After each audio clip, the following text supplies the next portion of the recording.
Pues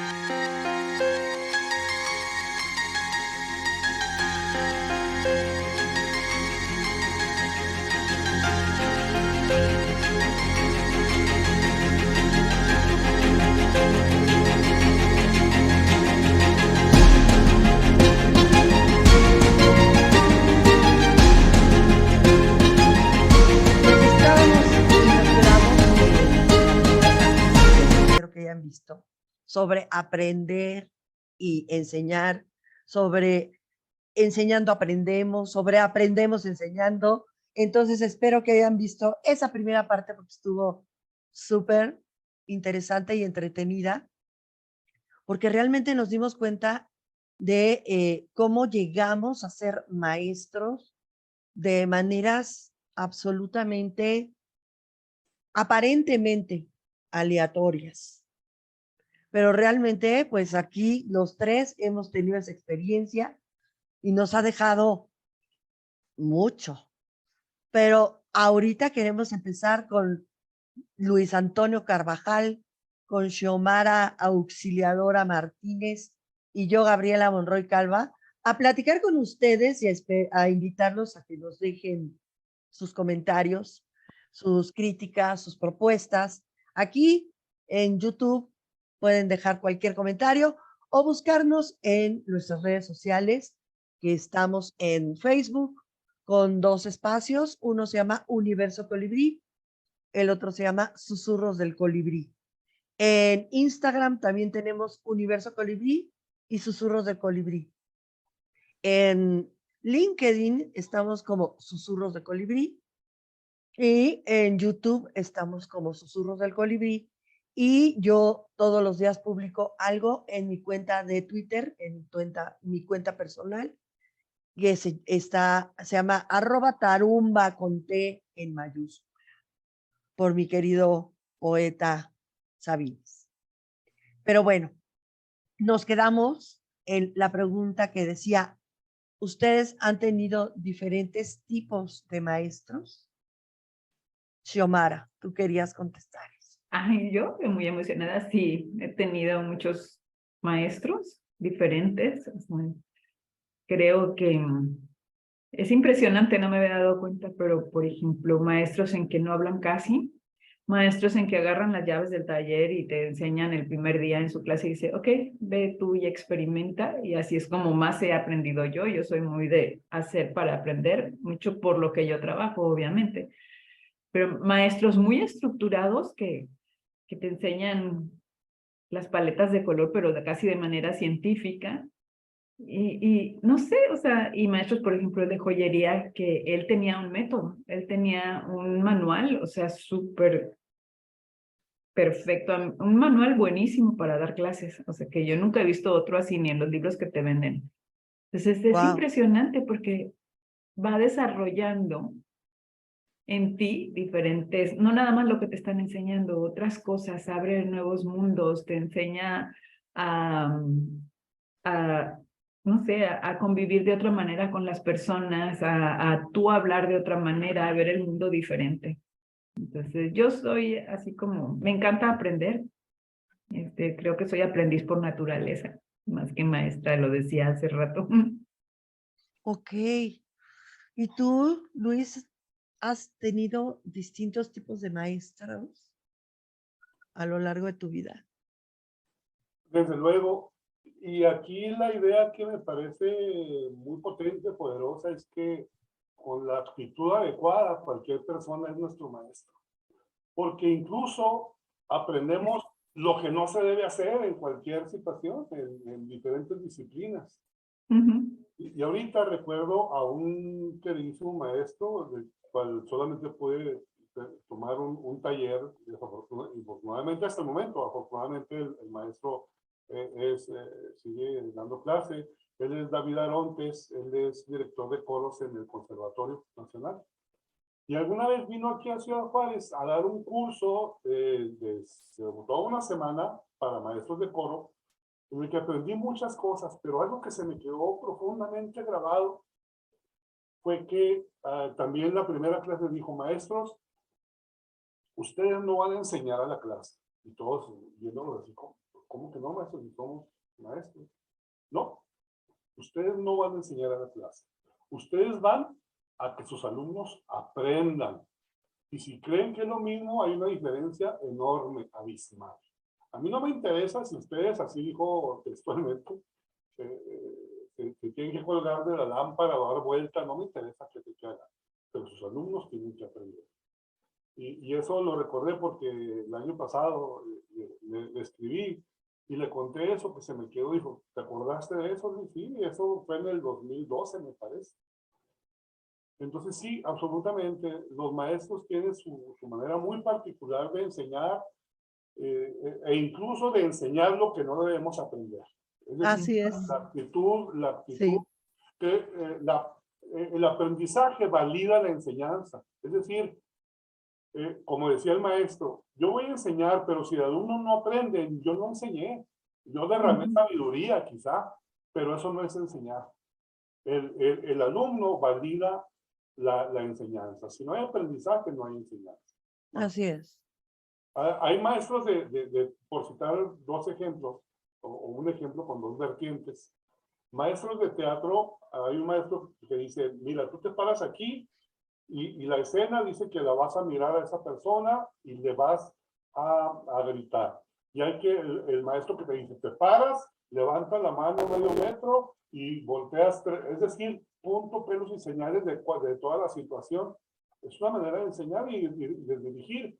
Hay maestros que dicen, te paras aquí, le gritas, te estás enojado y acuérdate por el método que es esto y esto. Es decir, y los dos pueden llegar a un mismo fin.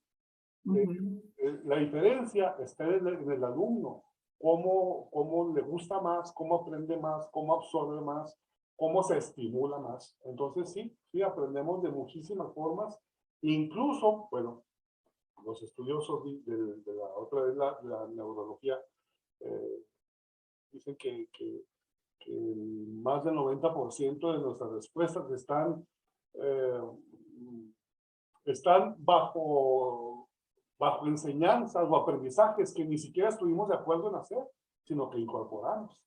Claro, Bajo mantras ahí que tenemos escondidas, que fuimos recogiendo en el camino y que determinan nuestra manera de responder o de conducirnos en las diferentes situaciones en las que nos encontramos. Por ejemplo, algo tan simple, desde luego hay cosas muy elaboradas, pero algo tan simple como los refranes. El hecho de que es mejor malo por conocido que bueno por conocer, a lo mejor ni siquiera estoy de acuerdo con eso. Sin embargo, eso determina de alguna manera inconscientemente mi respuesta ante un estímulo nuevo de que, uy, no, porque es mejor malo por conocer. Es decir, todas esas cosas que fuimos aprendiendo aún en contra de nosotros mismos. Si no lo hacemos consciente, determina nuestra respuesta. fíjate que oyéndolos a tanto a Shio como a ti, encontré un hilo conductor entre todos los maestros con los que aprendes, o por lo menos con los que aprendió Shio, los que aprendiste tú y los que aprendí yo, que es que la confianza y el vínculo. O sea, generan un vínculo y te dan la confianza de que puedes experimentar, preguntar, expresarte, participar, sea como sea el maestro.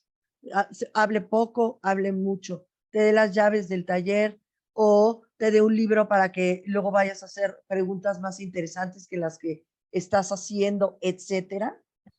Creo que el maestro te enseña a tener confianza en ti porque establece contigo un vínculo de respeto mutuo, facilita el proceso de, ¿cómo se llama? De aprendizaje y enseñanza. Y quiero compartirles algo que he estado escribiendo que va por ese derrotero y que sirve pues para pensar un poco en el tema, digamos, ¿no? Y se llama Cupaima decide volver a aprender.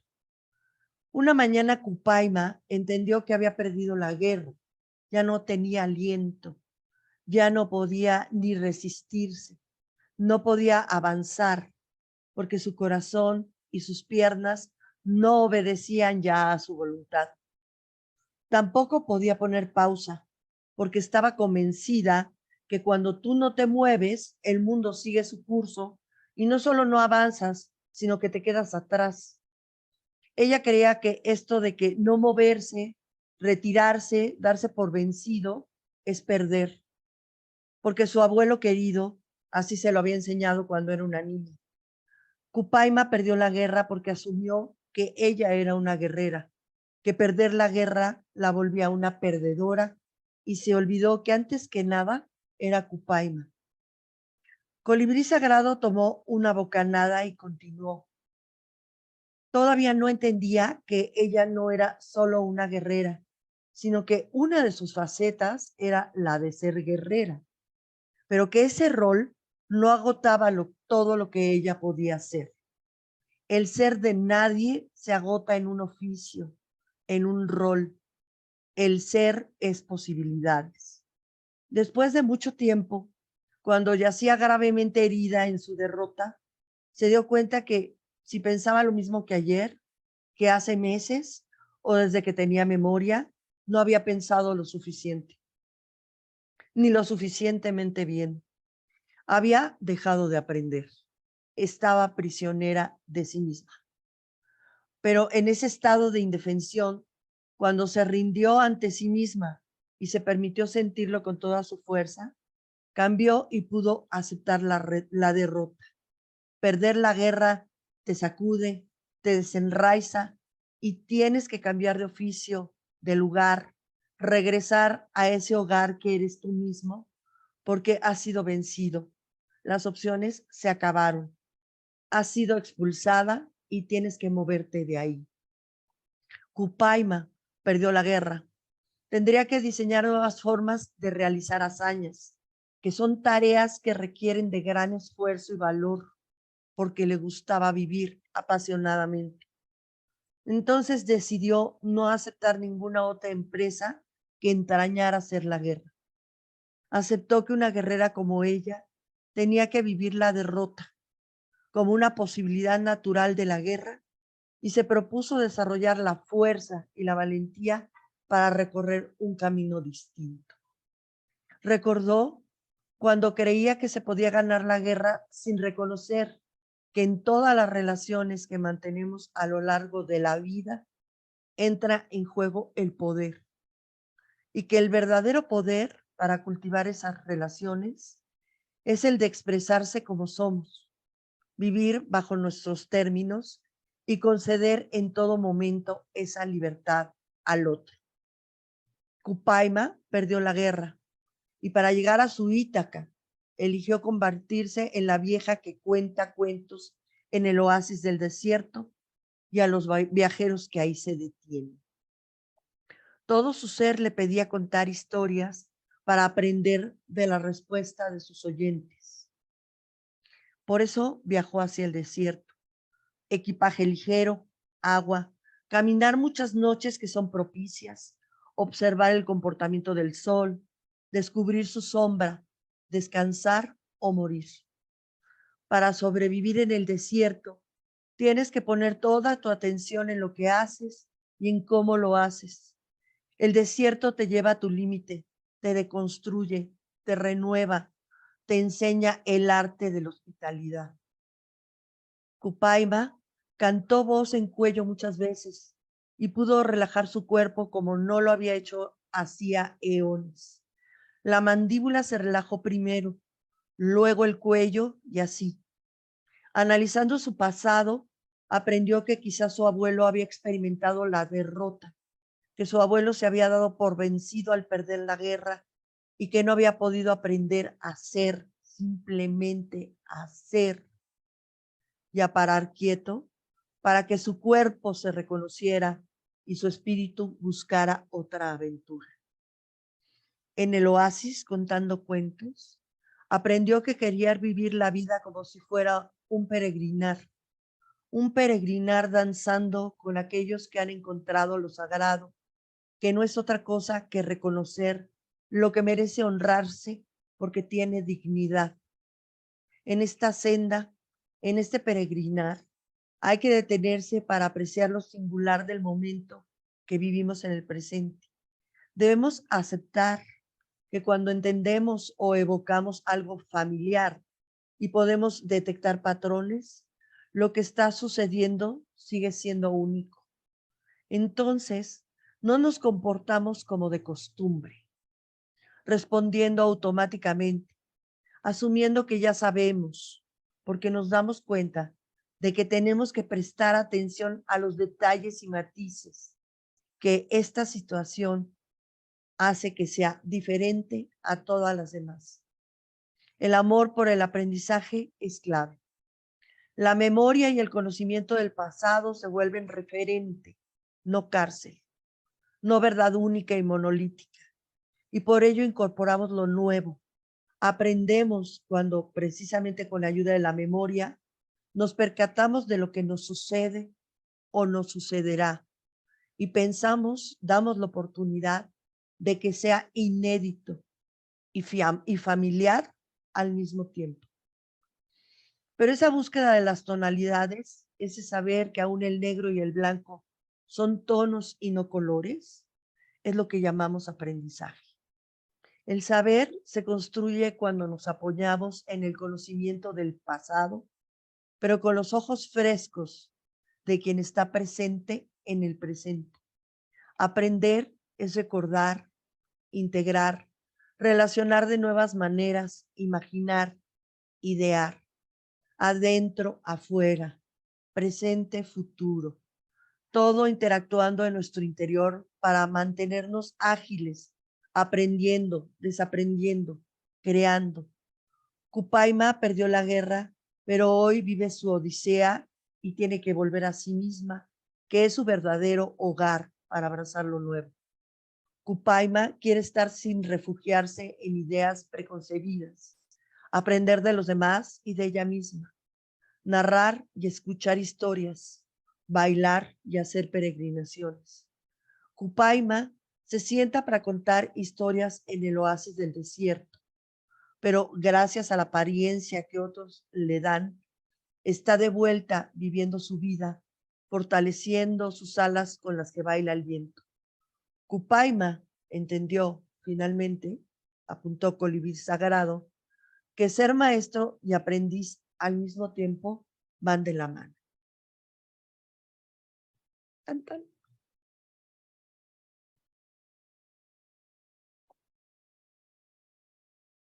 En silencio. Estás ¿Tienes? en silencio. Como alguien también dijo, a veces somos maestros, siempre somos alumnos. Siempre. Siempre somos alumnos. Qué maravilloso estar abierto y dispuesto, sin importar la idea que tengas, a aprender. Y qué maravilloso es aprender de las personas más. O sea, yo me acuerdo de un viejo que encontré en un tren en León, en España.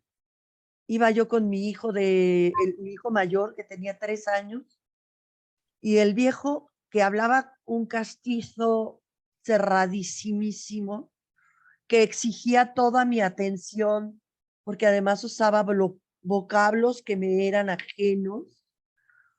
Durante 3 horas que duró ese viaje, tuvimos una conversación en la que aprendí tanto de ese señor, del cual no recuerdo su nombre, pero sí su cara, su voz, su forma de hablar y las 3 horas que nos regalamos para aprender el uno del otro.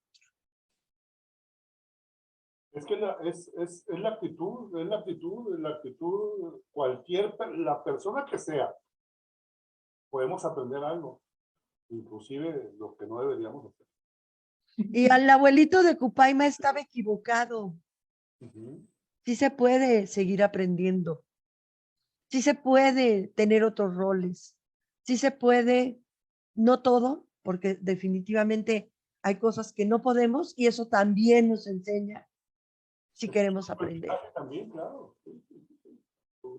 Fíjate que algo bien interesante es que estoy diciendo la capacidad de, como la disposición a aprender, ¿no? Y la confianza que tienes para aprender. Pero para mí una persona que enseña como desde el corazón, confía, tiene fe en las personas en las que le está enseñando. Y Claro. eso es O sea, porque no todos los maestros llegan así. Yo me acuerdo así como que yo he tenido maestros de los cuales también he aprendido, como dice Luis Antonio, de todo aprendes algo, lo que hay que hacer, lo que no hay que hacer, o sea, qué te gustaría hacer mejor y te pones tú a averiguarlo. Pero los maestros que llegan y no dicen una palabra, pero dicen, no, o sea, tú puedes, búscale por acá, búscale por allá, y realmente sienten esa, no sé, ese creer en ti, en la otra persona, en sus alumnos, que los ven maravillosos, que los ven capaces, que ven sus fortalezas y que los apoyan en eso para mí es, híjole, gente admirable. Sí, no tiene precio. No tiene para mí aprender es erótico, ya lo dije en el primer bloque, en el sentido de que es algo que amo, porque ese es el verdadero erotismo, no solamente sexual. Uno puede erotizar, hacer arte, hacer una cazuela de chili con carne. Uno puede erotizar todo aquello en lo que se involucra con amor, con Sí. pasión. Y tienes toda la razón, amiga. O sea, yo creo que los alumnos son la fuente de motivación más poderosa para cualquier maestro. Y el diálogo solo se da entre personas que respetan al otro, que respetan su libertad y su capacidad de pensar y los alientan a expresarse con confianza. Eso es algo que el que haya tenido un maestro así, o sea, un maestro así, es uno de los privilegios de estar vivo. ¿Y ustedes qué maestros recuerdan? Yo ya les conté de Marta Baccarini, mi maestra y su camino de iniciación. Pero ustedes a quién recuerdan cuando piensan en un buen maestro, Luis Antonio? Yo, sin duda, porque estoy ligado, quiero ligar lo que acaba de decir Xiomara con eso de la confianza, con mi maestro Ernesto Choi, que les comentaba ahorita, porque él no me sacó de esa situación de tartamudez diciéndome, tienes que hacer esto, debes hacer esto, abre. No, lo que me dio fue confianza. Él me daba papeles principales en sus obras, o sea, ¿a quién le das un papel protagónico de una obra a un tartamudo? Claro que eso no sucede. Pero él lo hacía y me ponía a hacer ejercicios de vocalización y ahora sí, así es decir, él me tuvo confianza. Esa es la palabra básica. Es que tú puedes. Al siguiente día, inmediatamente que vine a la primera clase de esta metodología de Ravex, me invité a desayunar al día siguiente y dije, mira maestro, el tartamudo que rescataste está dando talleres de uso de la voz precisamente y tuvimos una relación pues muy estrecha hasta que terminó su vida. Su aprendizaje más importante que se llama vivir. Wow. Qué ejemplo tan impresionante de maestros que parece que te enseñan una materia y te están enseñando a vivir. Yo tuve un maestro en tercero de secundaria, segundo y tercero de secundaria, años importantísimos en mi vida, porque cuando iba en segundo de secundaria murió mi papá. Y este maestro me acompañó en todo el proceso y su cercanía afectiva, su sostén me contuvo, me encuadró, me dio confianza, me restauró el gusto por la escuela, por ir, por aprender. Y él, por ejemplo, daba, que es que historia, ¿no? Pero su método era increíble. O sea, teníamos que tener un libro a fuerza porque así lo imponían las autoridades. Pero él, por ejemplo, si hablábamos, por ejemplo, de los fenicios y sus hábitos de comerciantes, nos hacía que la clase se dividiera y unas tenían que defender el lugar de los comerciantes ambulantes y otras el lugar de los comerciantes establecidos. Teníamos que investigar y participar en el debate. Y la siguiente clase era sobre la guerra de Vietnam. Y entonces nos mandó a ver una película y cuando regresamos tuvimos que hacer un ensayo sobre la película, entregar un ensayo escrito, niñas de 14, 15 años. Y luego dividió la clase y unos eran el Vietcong y otros eran Vietnam del Sur. Y tenían que defender sus posiciones.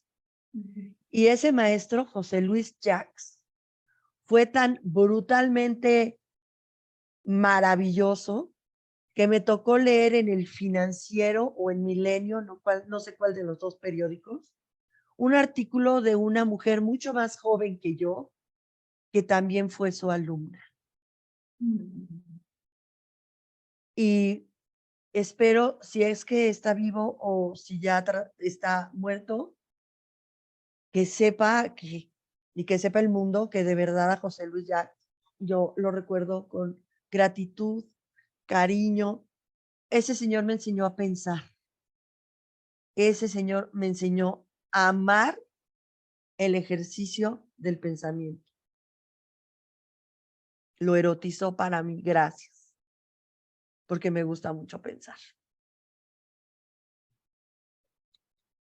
Esas personas tienen, pues no sé cómo decirlo mejor, una magia particular, porque a pesar de que son una roca en el sentido de que siempre son iguales, también van cambiando con el tiempo. Es decir, Sí. es un oxímoron curioso ahí, pero así sucede. Voy a explicar a qué me refiero. Lo que estoy narrando, eso sucedió en 1980 al 84, que fue cuando estuvimos en el club el teatro del maestro Aleph, hace tantísimos años. Él cuando falleció hace 4 años, le hicieron un homenaje aquí en el principal centro cultural de aquí de la ciudad, el Paso del Norte. Y, y subían jovencitas de 20 años a decir lo mismo que yo estoy diciendo ahorita. Es decir, él siempre fue igual. Siempre fue igual. Subió una jovencita, dijo, es que el maestro, un día salimos tarde del ensayo, porque eso sí, eran ensayos, pues son ensayos después de que terminan las clases. Dice, y me llevó a mi casa. Y había una situación en particular con ella y su familia. El caso dice, y cuando vio que no me estaban esperando en mi casa, o sea, pues ya era tarde, y no me estaban esperando para recibir a su hija, él salió y se sentó conmigo en la banqueta a llorar conmigo. Es que Ay, siempre fue, extraordinario. sí, sí, absolutamente. ¿Y tú de quién te acuerdas, Shio?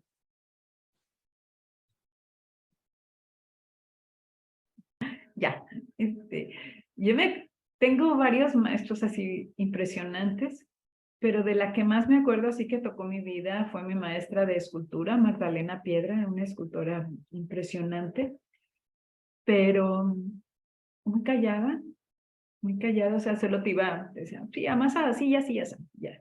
Y empezabas a armar las esculturas y no decía nada, de repente una instrucción y todo, pero yo les juro que era algo así como telepático, pero te enseñaba muchísimo. Y yo en algún tiempo me salí un rato del taller y fue cuando me di cuenta lo increíble que era como maestra y lo mucho que yo cambié, lo mucho que me apoyó. Yo era una persona, o sea, estar hablando así como con ustedes ahorita en un nombre, o sea, yo me moría, era súper insegura, yo no creía absolutamente nada en mí y como que por eso digo, cuando alguien más cree en ti, a lo mejor tú no lo haces automáticamente, no empiezas a creer, pero te abre una puerta, híjole, es como una puerta a un universo nuevo. Y para mí eso fue Magdalena, o sea, ella, yo, el premio que gané en el de escultura, yo ni siquiera metí la pieza, ella la metió, o sea, así, de que creía en mí, cuando yo no podía. Entonces es como, híjole, hasta me dan así como cuando alguien cree en ti, a pesar de que tú crees que no vales nada, o sea, algo cambia en ti. O sea, Totalmente. es impresionante y yo sí es una de las mejores maestras que yo conozco. ¿Cómo nos dejan recuerdos? Sí, Ahorita me vino a la mente mi maestra de sexto de primaria. Yo tampoco podía hablar en público. Tenía pánico escénico. Y como era nerd, pues no era la más popular de entre la tropa, ¿verdad? Entonces, pues no tenía así como 700 amigas, ni era popular. Pero esta maestra maravillosa, me acuerdo que nos dejó escribir un día un poema a la bandera y me gané el primer lugar y el premio fue mi castigo, porque el premio era leer la poesía en el patio con todos los grupos, los papás, los perros, todo el mundo. Y fue, o sea, yo creo que nadie me entendió nada. Porque yo me la pasé así de, ay, no, no, no, horrible. Pero lo hice. Y eso fue así de, wow, digo, temblaba al terminar, sentía el sudor frío, tartamudeé, no se me entendía, no respiraba, entonces no podía hablar, la dicción pésima, la postura de horror, así, ¡ah! Pero lo hice.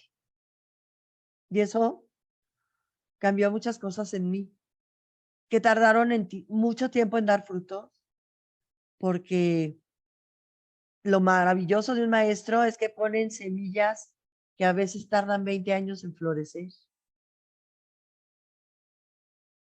La gente que tiene esa vocación que quiere decir hacer algo con amor, que quiere decir que tienes voz, que encontraste tu voz y que por eso puedes enseñar, pues creo que qué fortuna ser un aprendiz, qué fortuna ser un maestro.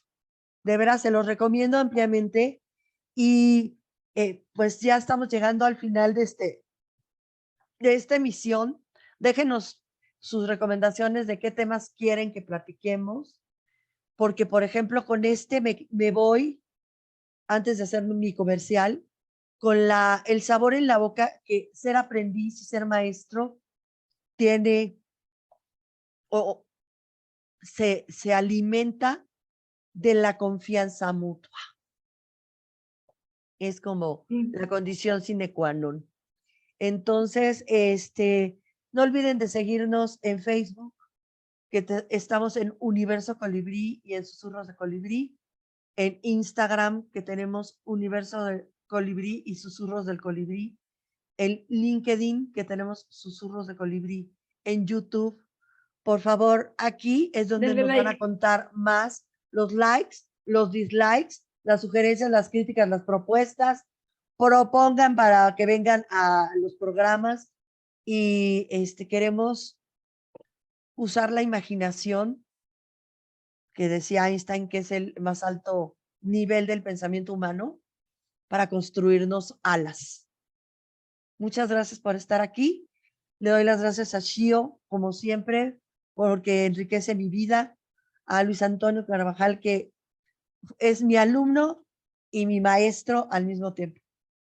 Así es que Sí. también le agradezco mucho las corregidas que me ha dado de mis metidas de pata ortográficas horribles, porque ¿qué seríamos si no aceptamos la retroalimentación? Qué aburrimiento de personas, ¿no? O sea, Sí. toda tu vida te repites en el mismo loop. No, guacala de perro.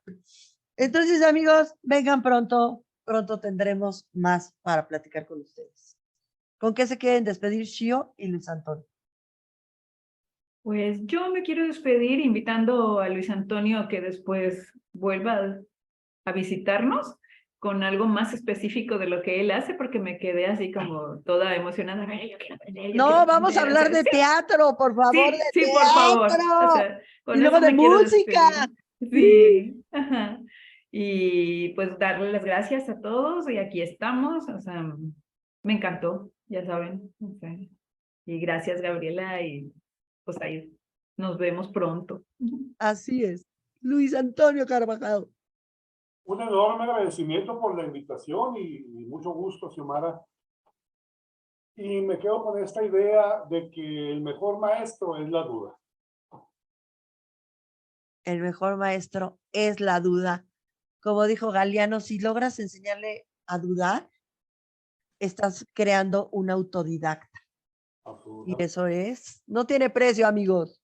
Sí, está. Aprender, aprender. Hasta pronto.